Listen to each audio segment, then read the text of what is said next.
वंदे मातरम मित्रांनो, आज सकाळी कुंभमेळा मंत्री गिरीश महाजन सर नाशिकमध्ये आले होते. तर ते म्हणाले की पर्याय जागा सुचवा, मग आम्ही विचार करू आणि कदाचित ते तपोवनाची 1700 झाडं वाचतील.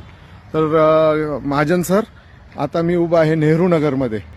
हे आपण माझ्या मागे बघू शकता. नेहरू नगर हे हजारो एकरचं नेहरू नगर आहे, जिथं असली क्वार्टर्स सगळीकडे आहेत. बरेच क्वार्टर, मला वाटतं 200-500 क्वार्टर्स आहेत.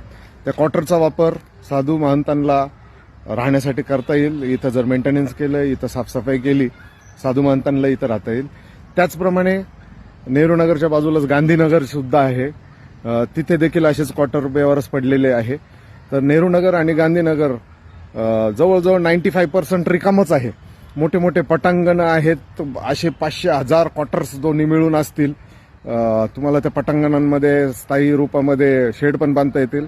तर नेहरू नगरचा आणि गांधीनगरचा आपण विचार करावा. त्याचप्रमाणे मेरीला पण भरपूर जागा पडलेली आहे. आमची झाडं वाचवा आणि ह्या जागेचा उपयोग करा. वंदे मातरम.